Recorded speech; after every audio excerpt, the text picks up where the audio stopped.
Aron, welcome to the Payment Show. Oh, thank you very much. Pleasure to be here. Joining us from your HQ in London. That's right, when the magic happens. It sounds very busy where you are. You out and about or in a co-working space? I'm in a co-working space, but apologies. I thought I was in one of these hermetically sealed rooms, but apparently not. I'll ask everyone to keep it down. Yeah, I work in a co-working space as well, a few hours a week, and the soundproof booths let in everything, and everyone outside can hear everything is being said inside. So, bit of work to do there. Yeah, thanks sure. Thanks for joining. This will be a very interesting conversation, given your history of your company and where you're heading. So, I'm looking forward to digging in, and I'm going to start by giving you an introduction. So, Aron, you're the founder of Runa. And previously, the company was actually called WeGift, which we'll get into in a moment. But Runa helps companies to build embedded rewards and incentive experiences as a one-line summary.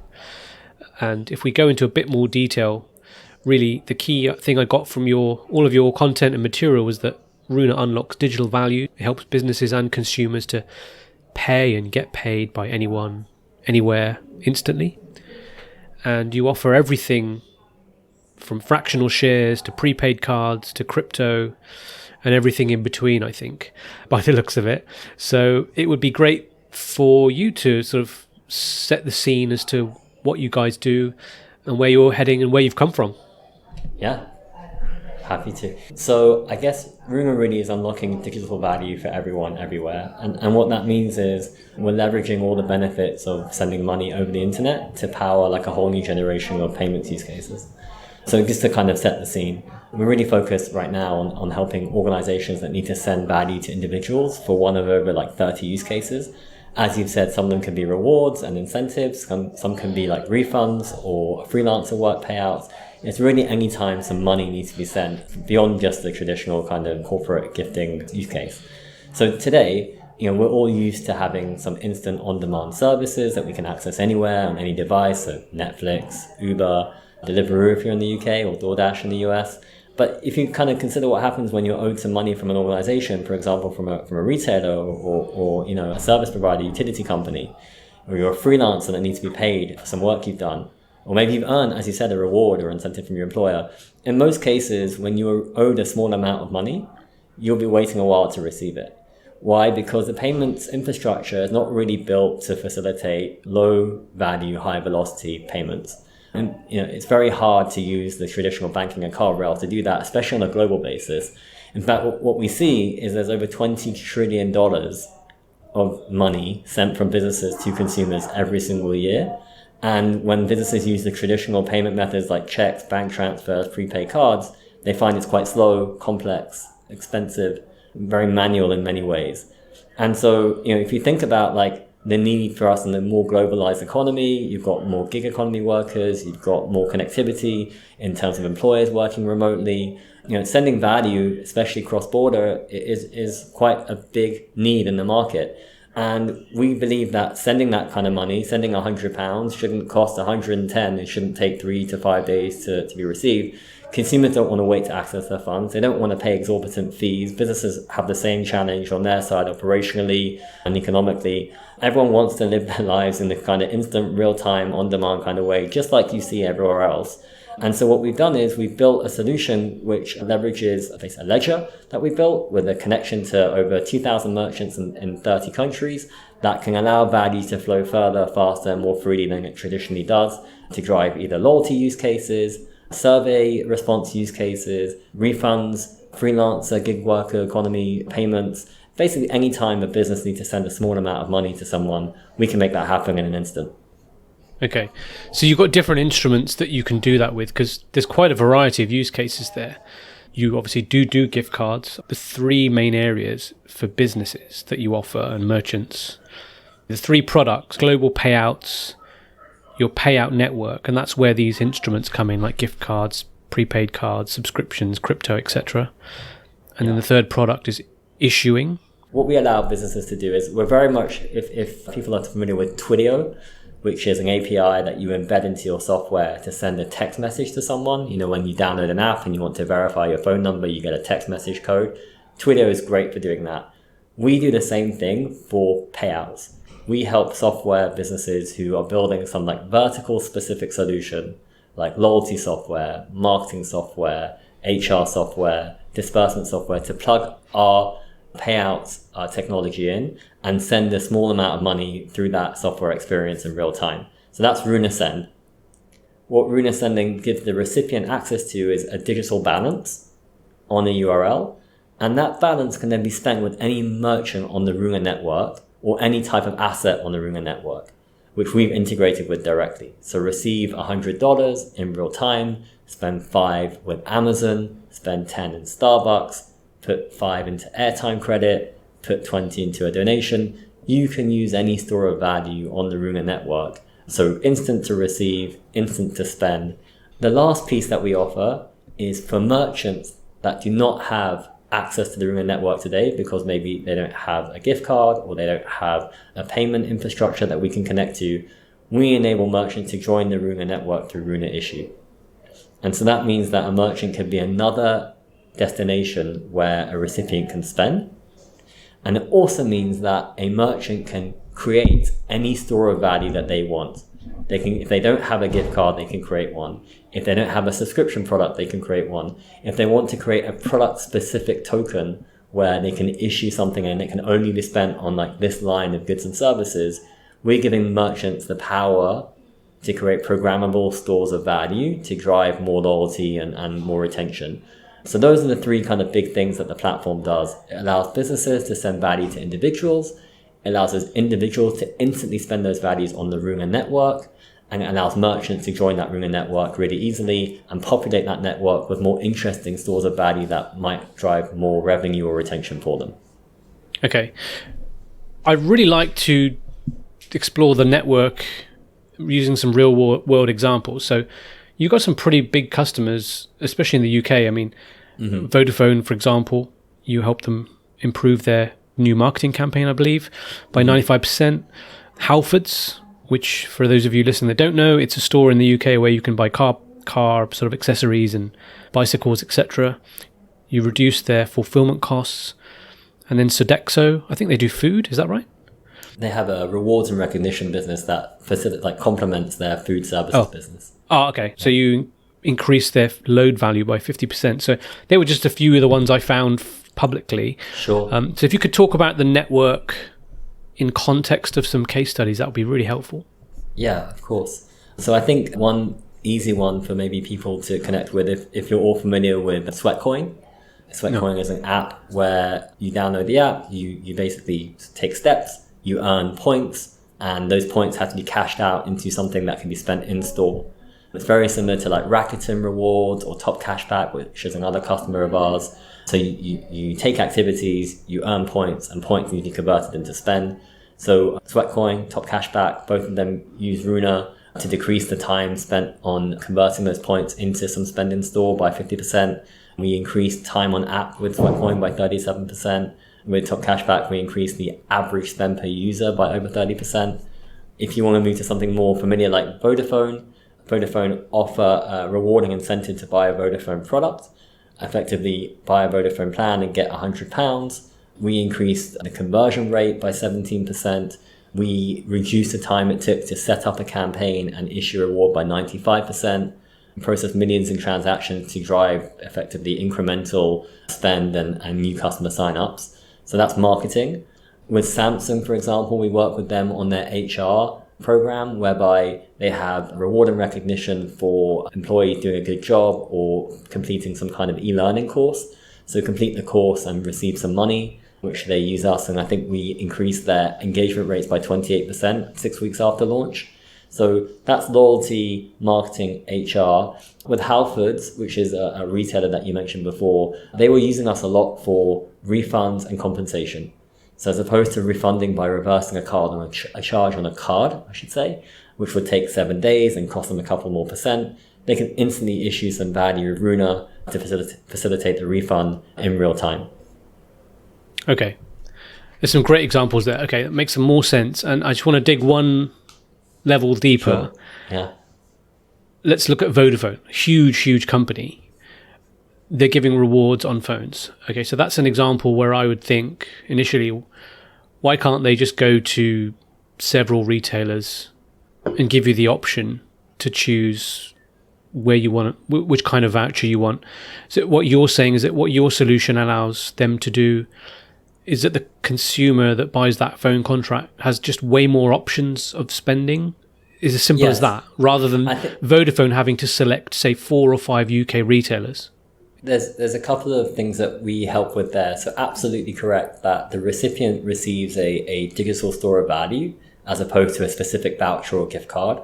And that store of value can then be spent across any merchant on our network. So they can pick £5 at Tesco's or £10 with Nike, and they can effectively spend that money with any merchant that they wish with the flexibility that they wish. So as if like they're going into store and paying with their normal card, but paying with Runa. On the other side, it's actually very technically difficult to work with retailers and issue value that can be spent with them. You're typically looking at using Visa and MasterCard to do that, which can be quite expensive. It doesn't really scale globally. You have to integrate multiple different programs, multiple different issuers to get a global reach with a Visa and MasterCard, unless you want to pay significant costs. And so what we do for someone like Vodafone is, instead of having to go to each merchant and negotiate with them and then figure out how much they need to buy up front, and then potentially go through like multiple Excel files and emails back and forth, which are hard to track, which are quite operationally onerous, which might mean they have to tie up a lot of working capital. We just give them an API that says, issue some value for this amount that can immediately be spent in this store. It's like magic money. You want to create some money and send it to someone, you can do that. I've just clicked my fingers for those who can't see the video. You're a new Bank of England chairman in waiting here, printing money. I'm not sure about that yet, but I guess the point is that we make it really easy for our customers to just say, look, we want to send some value, we want to send some money, for lack of a better word, but we don't want to do it through the traditional card and banking rails because they're quite difficult to work with for these very low value, high velocity payments. So we built Runa to basically enable that transfer of value to be instant and seamless, and for that value to then be accepted and spent at any merchant on our network without having to go through literally years of work to get integrated with each merchant, or ongoing operational complexity in picking up the phone or emailing to order an amount of, say, gift cards for a specific merchant. You don't know how many you need. The recipient may have to wait 7 days to receive them. You may then not even need all of them. You might be tying up lots of capital. We've had customers who've tied up over 7 figures in working capital buying different gift cards, airtime credits, subscription products from different merchants and like storing them all together. We even have one customer who used to put this all on digital codes, this is on a laptop, and put it in a safe every night. You know, we've taken a market that was very much offline and very fragmented and working on very poor operational processes, and brought it online through an API to automate all of these processes and create a much better experience for the business in terms of cost, operations, data, traceability, and most importantly, an extremely superior experience for the end user who now receives value in real time, and that value is immediately available to spend with any merchant they care about. So completely transforming how payouts work. Okay, got my head around that a lot more now. So if I ask you on your end how it works, just purely out of interest, if we open the lid on Runa, do you then have to buy a zillion, Tesco vouchers and what have you? And how does that work on your end? Because that would still be a pain. Yeah, there is a lot of pain in building an infrastructure payments business. We're effectively building our own rail. So we're building a way of connecting up all the different actors in this market, and that requires quite a lot of, let's say, resilience and perseverance. The way that we've done that is we have a wonderful team of people who go and sell to and negotiate with all the key merchant partners. It's our partnerships team. And an awesome technology platform and technology team that makes those integrations happen. We then have all those integrations on one network via one API, and we have another team that builds tools for customers to be able to access that API. And then we have another team that goes and sells to customers who want to buy. So we're building a two-sided, or really three-sided ecosystem here, because we have to have the merchant, an integration into their system, and the customer. Then once the customer uses our API, it's actually, you can self-service on our website if you like. You can go to runa.io, go to the top right-hand corner and press get started, create an account, grab our API, integrate it, and you'll be live in a couple of days. Then when payouts are made to the end user, we make sure that that experience is 100% secure and well taken care of in case there ever happens to be a problem, which in 99.9% times there aren't. So we actually manage any consumer queries too. So we're coordinating like quite a few different people here, and we have teams that do the setting, the integration, and make it easy for merchants to join and easy for customers to use our platform. And obviously the experience itself is very easy for consumers. They just get a URL via email or via text message, open the URL, and spend with the balance that's available. Okay. I can see the huge value of just slashing operational cost, especially for big organizations. They would love to get that off their plate. For sure. They would have to replicate everything I just described, merchant by merchant themselves, and we just give it to them out of the box. Yeah.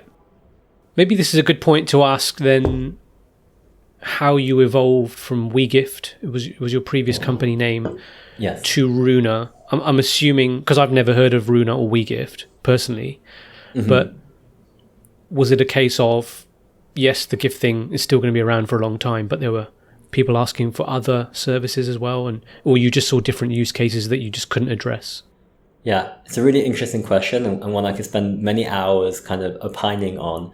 I think the experiences that I came from a family of small retailers and grocery store, bakery, clothing store, and I saw the kind of day-to-day need to consume everyday goods and services. Also, I had some experience in payments and technology, and I guess I actually got into this space because I received a refund in the form of a £5 paper voucher that was multi-store. And I thought, okay, my payments experience, I know how hard it is to send small amounts of money.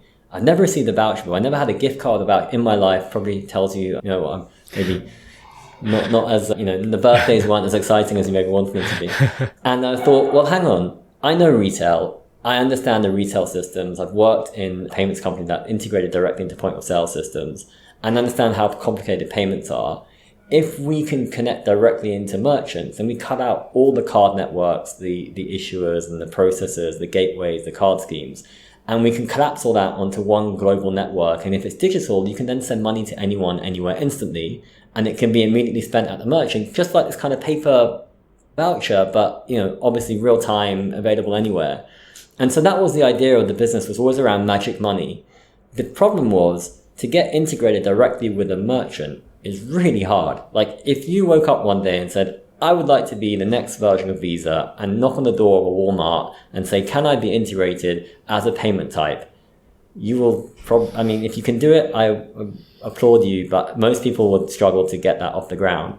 We found that, we can, if you think about what money really is, it's a store of value and it's a medium of exchange. So we found that we could build a ledger to store value and move it around from party to party, but without it being exchanged at a merchant, it wasn't very valuable. So how would we break down the door? Well, we went through the back door of gift cards. Gift cards was a cheap, quick, trusted way of a merchant being able to accept something that we issued. And so what we did was like, okay, we need to build a merchant network to serve some customers. Which set of customers need gift cards? Corporate incentive customers. Great, we'll go get the gift cards for those. It's really a network, but they can just use it in real time. They will give us more volume. We'll use that volume to attract more merchants. We'll have more merchants that attract more customers. We'll have more customers that give us more volume. And that flywheel effectively goes and builds the merchant network that we always imagine. Yeah. I think the really interesting thing that changed for us, so back to the name. So the name was, we have a very narrow field of vision right now to go and get a bunch of gift cards for a bunch of merchants to serve some very specific incentive customers. Being a startup, very low resources, very limited time, but WeGift was a very friendly SEO, very appropriate name to go and attack the corporate incentives market. It wasn't what we were trying to build, and maybe that was a mistake, and maybe we could have been more forward thinking back then. But I think the rationale of the business was around magic money through our own ledger, our own network. And then I think the big thing that changed over time was, sending pounds or dollars or euros is great, and spending them at merchants is great. But actually customers were asking us for different stores of value. And the whole cryptocurrency wave came out in 2017, 18, 19. People were thinking about money in a different way. We were seeing a lot of use cases with our customers where they were asking for not just to spend that digital balance with a merchant via a gift card, but how can I spend it with a subscription, or how can I spend it on a donation or airtime credit or carbon credits, or we're going live with this early next year, is fractional shares. We did cryptocurrency 5 years ago. How do I get all these different stores of value to be interoperable on this network? Because actually consumers want their money in different forms now. And I think that was, the slight evolution of the business. We always wanted our own merchant network. We always wanted to build a new bridge into retail, but we didn't realize how many different things could cross that bridge and how many different stores of value people actually cared about. And I think, as the market evolved, our thinking evolved too. So obviously with that in mind, being WeGift was very limiting to us being able to talk to merchants about, well, we can help you join this network, or we can help you issue your own store of value, or we can help you accept any store of value. And also for customers, don't think of us as just a reward and recognition platform or API. You can use us for freelance worker settlement. You can use us for refunds. We do some government state aid programs now where it's more of a cash-like product. And so Runa allows us now to talk about all the things that we always wanted to be and kind of couldn't. The idea being that runes are symbols. You give me pounds, I give you gift cards. You give me dollars, I give you subscriptions. You give me euros, I give you fractional shares. All these runes, these symbols are interchangeable. And rune sounds a bit mystical and magical. And the idea is magic money. I press an API, command, or I press a button and money suddenly appears and can be spent immediately. So I may have rambled, but that was the genesis of the business and why we kind of, our journey to getting the positioning and the marketing and the naming right. That's a great explanation. It totally makes sense now. And the key thing that you've really nailed now is the different stakeholders that can use your solution, right? So you touched on it earlier about employees can be the recipients of money, like you said with your Samsung example, maybe sales prospects for a big company, regular users and participants, but partners as well. You've gone from one extreme to the other. You've gone from a very narrow to a very open set of stakeholders that could get a lot of benefit from this solution. Yeah, totally get that. For sure. Yeah, the more merchants we add and the more assets we add, the more customers we can serve. And we've gone from loyalty and HR marketing to more government state aid, refunds, affiliate payouts, where it's more cash-like, I guess. Yeah, absolutely. And your explanation has helped me to understand why you've got quite a few investors in your company. So you've got companies like Element Ventures, Commerce Ventures, Clock Tower Ventures. There's a whole bunch, and I guess that's because it's quite capital intensive. You said earlier that companies have a lot of working capital tied up. If they've got their own schemes, well, now that transfers to you. Is that why you've got quite a few big investors there? So the investment there is not to fund working capital. It's to build a network and make that, I guess, profitable. The network has to exist before you can monetize it. So you have to build the integrations and build the technology before anyone can use it. And that bit requires, some capital up front. And actually it's quite, as you mentioned earlier, a difficult thing to do because you have to capture the merchant, the customer, and the integration all at the same time. And trying to build something that truly redefines the entire consumer payments ecosystem, again, is quite a big vision and requires investment and resources to go and make that happen. And I think the reason why we have these investors around the table is they truly believe in the opportunity to redefine how we use digital value for consumer payments. They think, and we all believe, that if we can provide an entirely new way to send and exchange value, which is faster, simpler, more data rich, cheaper, we can improve the lives of billions of people around the world. Genuinely, people who are unbanked, people that have to wait weeks to receive money, people that are paying between 5 to 50% of the payout they receive just to be able to spend the value that they've earned. That doesn't seem right to us. And I think there's a massive opportunity here for all stakeholders, be it merchants, be it businesses, be it consumers, to really leverage our technology that we're building to improve not just their bottom line, but the experience for the people that they serve. And so I guess there's a lot of belief around the table that this company can go and deliver something meaningful and in the market, which is why, we managed to be able to have the privilege of working with these partners. Yeah. Actually, on that note, I really did like the stat that I got from your website that with people that have to deal with remittances, people working in high wage countries sending money back to low income countries, it can stand at nearly 6% of GDP. And if the families of those people could receive the bulk of that transfer as the funds versus 10-20% being taken as fees, will make a huge difference. For sure. Yeah, we've spoken to affiliate networks where they're sending influencers or affiliates 200 euros, 150 pounds, and on both sides they're paying 25 pounds each via international bank transfer. So that eats into like 25% of the amount that they're meant to receive, and that adds up over time. So it's also the time it takes to receive it as well. If you own something, you want to be able to leverage that money, and I think for many of the people that our platform serves and touches around the world, these small amounts really matter. We're not talking about people on the upper end of the socioeconomic curve and with high net worth individuals. People living paycheck to paycheck, or people that, very small amount of money really helps them make ends meet. I think that's why the company really means a lot to me and to the people that work here, is because I think we can have an impact in improving those situations and those lives. Yeah, it seems to have a huge impact on you personally, because from what I've seen of your profile, you studied at Cambridge and then you started this company. Is that right? Or did you not put your work history fully on there? I have a non-linear, history, but I studied at Cambridge. I worked at a payments company, and then I started this company before Cambridge. I did start my own business at 17. I was in the military. I ran a single family office. I started my second business at 24, then went to uni, and then, as I said, payments and this. That's a really interesting path. You started businesses, then went to uni. Yeah. And then came out and started a business later. That's an interesting path. I had, when I was at school, I didn't finish my A-levels. While I was working, I was quite ill when I was younger. Okay. I was in hospital and kind of took me off the standard route. And then I went to the military, as I said, came back, taught myself my A-levels, and kind of went through a whole, different journey than maybe most. It's good to see different people's paths. Is quite interesting because, I, for many, many years, most of my life, have had a very straightforward standard path. So this is just something new that I'm doing, started a few years ago. So I'm particularly keen on seeing, how people have evolved over time. It's just interesting to me. Different strokes. Yeah, absolutely.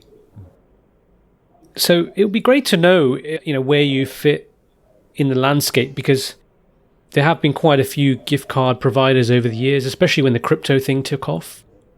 People were, I can't remember the name of the company, but there was one big one that was allowing you to, I think, trade in gift cards for crypto or get crypto rewards turned into gift cards. Anyway, something like that. Mm-hmm.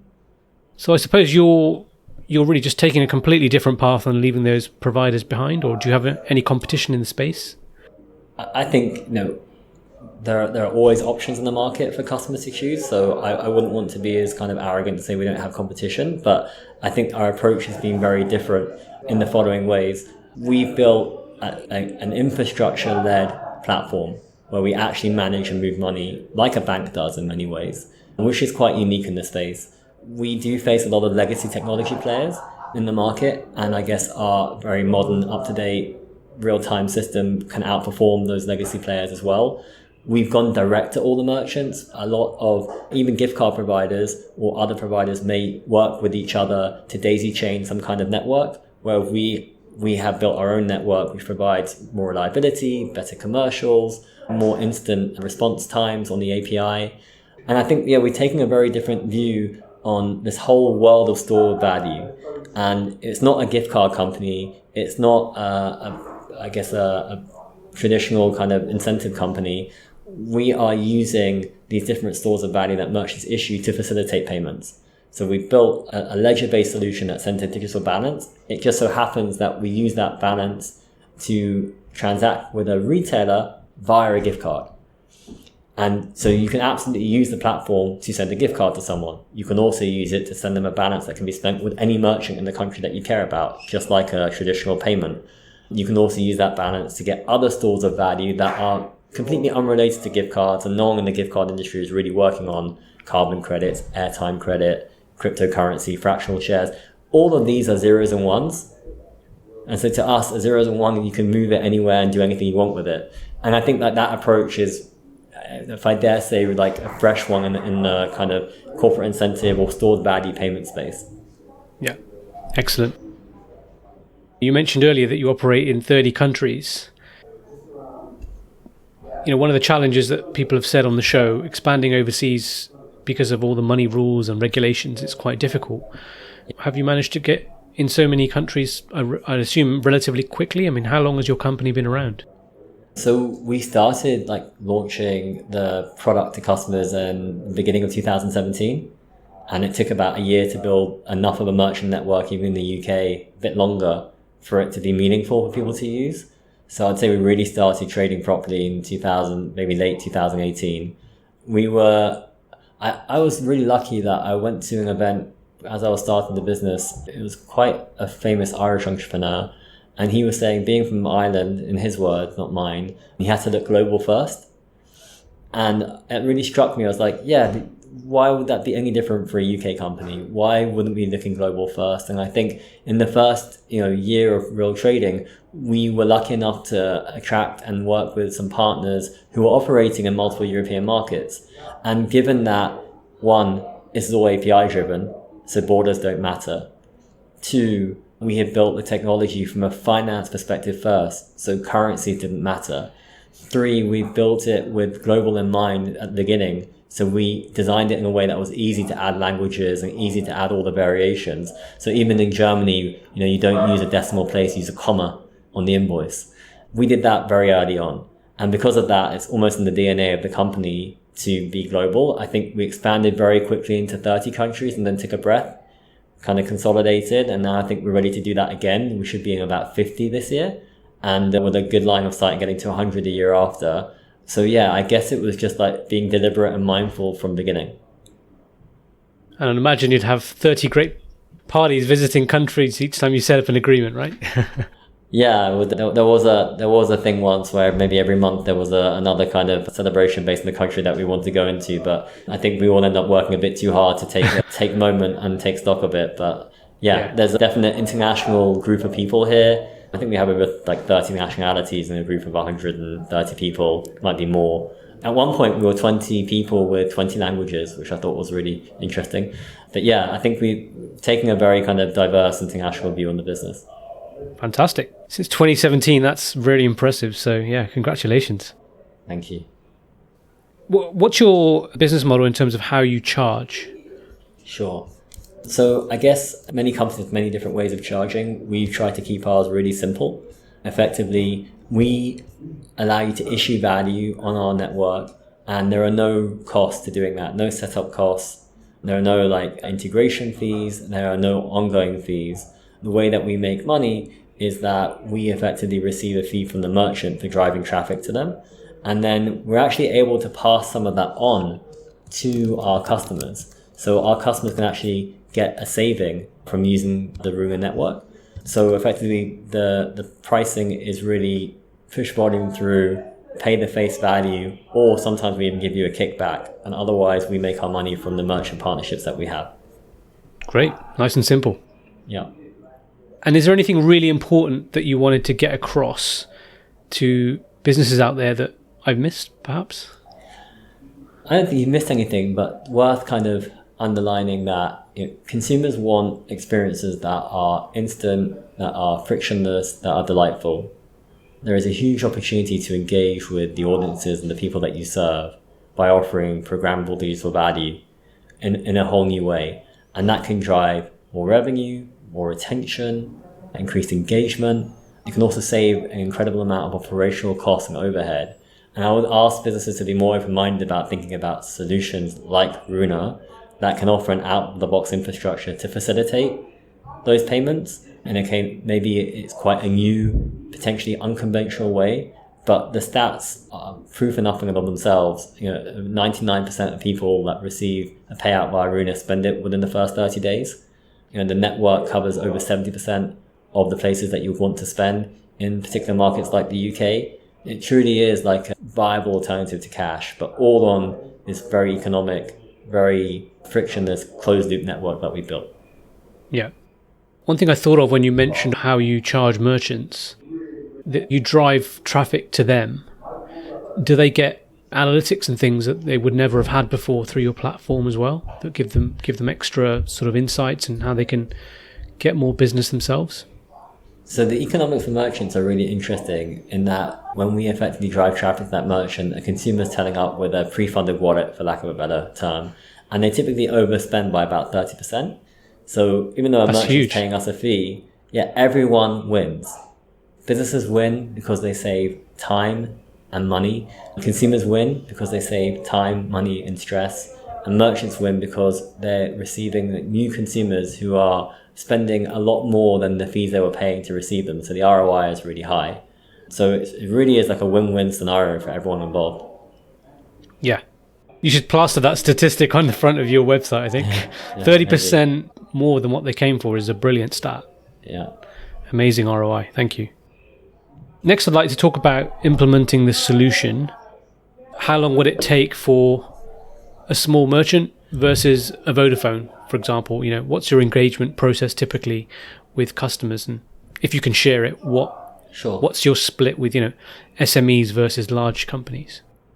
So on the customer side, any business that wants to send out a payout, send money to someone they serve, it's actually very straightforward.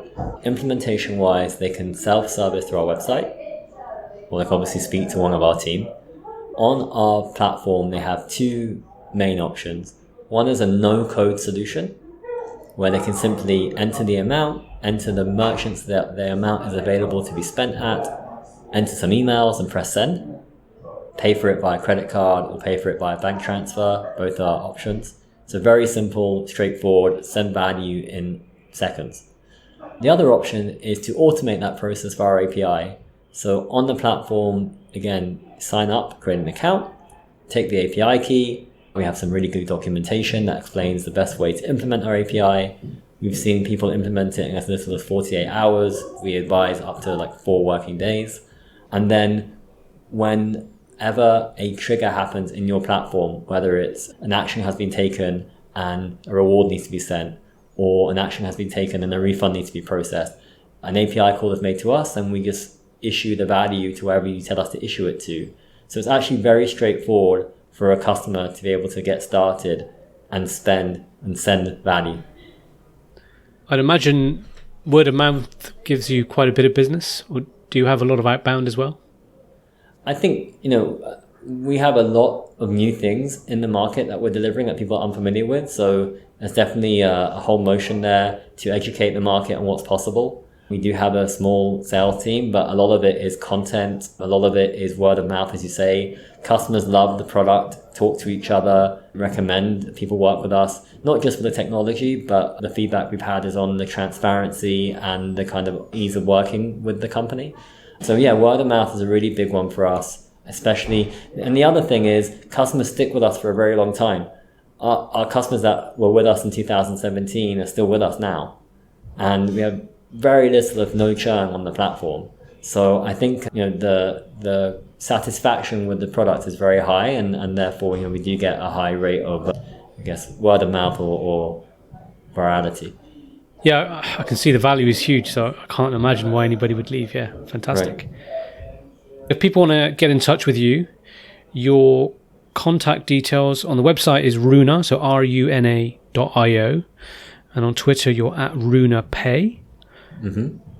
Be great to hear, what you've got coming up in the next sort of 6 to 12 months, and if people want to meet you, if you're going to be at any shows or anything like that.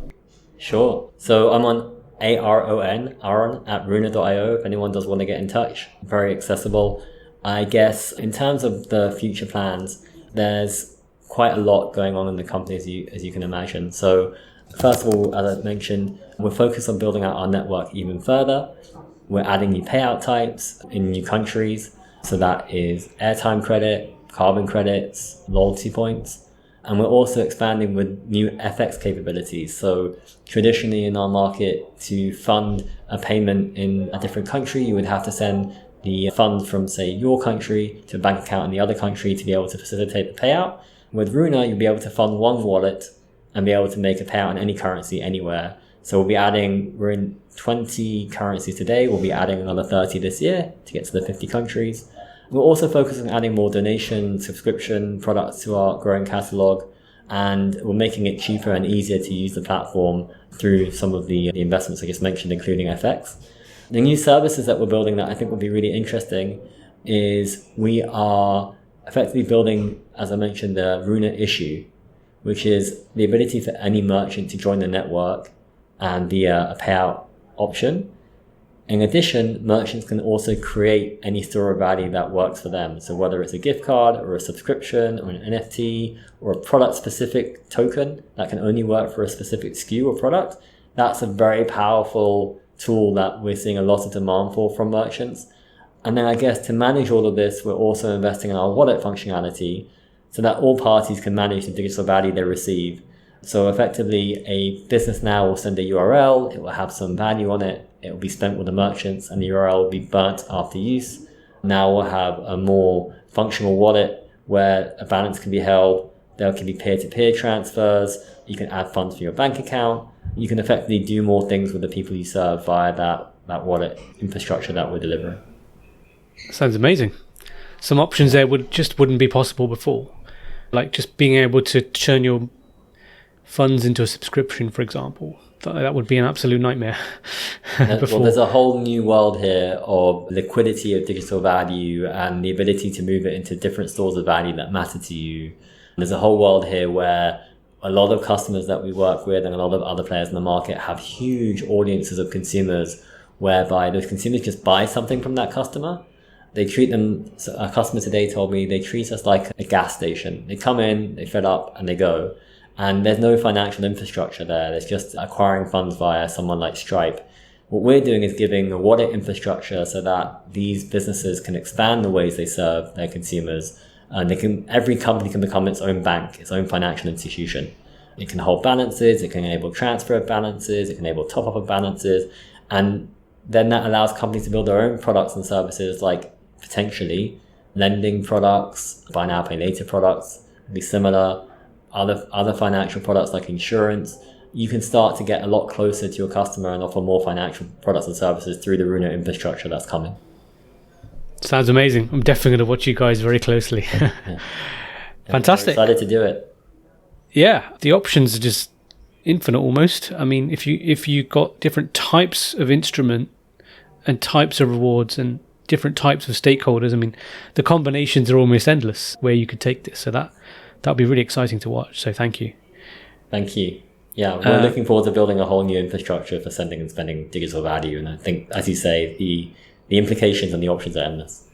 Yeah, definitely. Well, thanks, Aron. Really appreciate your time. That was a fascinating discussion. And I like to always end on a fun point just to find out what you've been watching or reading or listening to lately that's interesting in your opinion. Oh, it's a tough one. I guess great book recently is Good to Great. It's how companies go from being mediocre Jim to Collins? outstanding. Yeah, Yep. it's really fantastic. I haven't read it yet, but I need to. It's a must read. It's been on my list for ages because Jeff Bezos uses that book as his Bible to run Amazon. Does he? Okay. Oh, yeah, the flywheel comes from there, I believe, the Amazon flywheel. But I haven't read it, but I should do. It's really good. It's actually quite light read. It's really enjoyable. So Great. I recommend it. Yeah. Good stuff. Well, thank you, Aron. All the best in the future. And look forward to meeting you at some point, if possible, as well, for a beer. Yeah, for sure. Thank you so Cheers. much for the opportunity. Really enjoyed it. Thanks. Bye.